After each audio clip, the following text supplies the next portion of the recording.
இணையத்துல ஒரு செய்தி வந்து ரொம்ப ரொம்ப வைரலா வந்து பரவிட்டு இருக்கு. தமிழ் சினிமாவோட நகைச்சுவை அரசன் எனப்படும் நகைச்சுவை நடிகருக்கு அதிர்ச்சி தகவல் அப்படிங்கிற மாதிரி ஒரு செய்தி ஒன்று வெளியாகிட்டு இருக்கு. ஸோ இவருக்கு என்னதான் ஆச்சு, யார் இந்த நடிகர், ஸோ அதை பற்றி தான் இந்த வீடியோவில் தெளிவாக நம்ம பார்க்க போகிறோம்.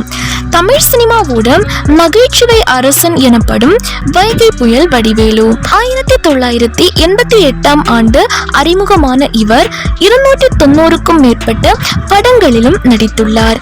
ஆமாங்க, தமிழ் சினிமாவில் நம்ம எல்லாரோட மனசுலயும் இடம் பிடித்த நகைச்சுவை நடிகர் வடிவேலு அவர்கள் தான். நடிகர் வடிவேலு தனித்துவமான நகைச்சுவை வசனங்கள், முகபாவனைகள் இவைகளின் மூலம் ரசிகர்களின் மனதில் இடம் பிடித்துள்ளார். இவருடைய முழு பெயர் குமார வடிவேல் நடராஜன். நடிகர் வடிவேலு மதுரையை சேர்ந்தவர் ஆவார். வைகை புயல் என்ற பட்டம் மதுரையில் பாயும் வைகை ஆற்றை அடிப்படையாக கொண்டு ரசிகர்கள் வழங்கியது. நடிகர் வடிவேலு என் தங்கை கல்யாணி படத்தில் அறிமுகமாகிறார். பின்னர் 90ஸ்களில் கவுண்டமணி செந்தில் கூட்டணியில் வடிவேலு தனித்துவமான நகைச்சுவை நடிகராக உயர்ந்தார். 2006ஆம் ஆண்டு இம்சை அரசன் 23ஆம் புலிகேசி படத்தில் ஹீரோவாக நடித்தார். பின்னர் சந்திரமுகி, காலம் மாறி போச்சு, வெற்றி கொடிகட்டு, தவசி போன்ற படங்களில் சிறந்த நகைச்சுவை நடிப்பால் ரசிகர்களை ஈர்த்துள்ளார்.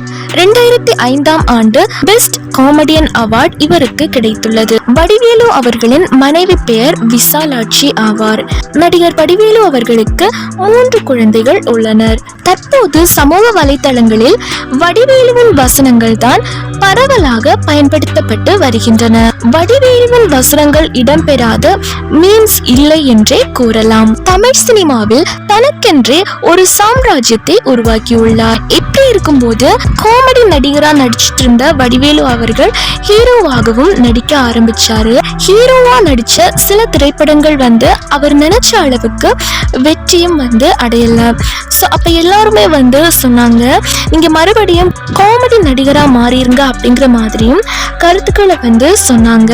பட் அப்பவும் வடிவேலு வந்து விட்டு கொடுக்கல. வடிவேலு ஹீரோவா நடிச்ச படம் வந்து அந்த அளவுக்கு பெருசா வந்து ஹிட் ஆகல. ஸோ வடிவேலு வந்து யோசிக்கிறாரு, மக்கள் ஏன் ஹீரோவா ஏத்துக்கல அப்படிங்கிற மாதிரி ரொம்பவுமே மனசுடைஞ்சு ஃபீல் பண்ணவும் ஆரம்பிக்கிறாரு. நிறைய இடங்கள்ல அவமானங்களும் நிராகரிப்பையும் வடிவேலு வந்து சந்திக்க ஆரம்பிக்கிறாரு. தான் ஹீரோவா நடிச்ச படங்கள் வந்து ஹிட் ஆகல அப்படிங்கறத நினைச்சு ரொம்ப ரொம்ப வருத்தப்படுறாரு.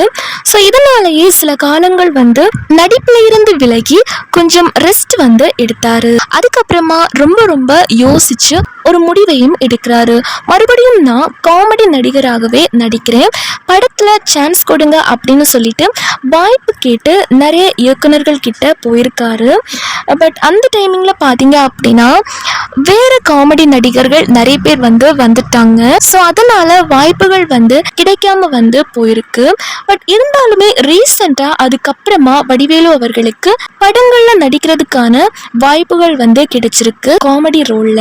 ஸோ இப்படி இருக்கும்போது இணையதளத்துல ஒரு செய்தி வந்து பரவ ஆரம்பிக்குது. என்ன அப்படின்னா, வடிவேலு நடிச்ச ஹீரோ படங்கள் வந்து அந்த அளவுக்கு வெற்றி பெறல. ஸோ இதை நினைச்சு வடிவேலு ரொம்பவுமே ஃபீல் பண்ணி தன்னோட உடம்ப வந்து கெடுத்துக்க ஆரம்பிச்சாரு. திடீர்னு அவருக்கு உடம்பு சரியில்லாம போயிருச்சு.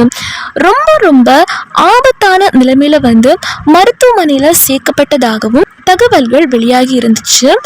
பட் இது எதுவுமே உண்மை கிடையாது, பொய்யான செய்தி அப்படின்னு சொல்லிட்டு சமூக வலைத்தளங்கள்ல வந்து மக்கள் அனைவருமே கருத்துக்கள் வந்து சொல்லியிருந்தாங்க.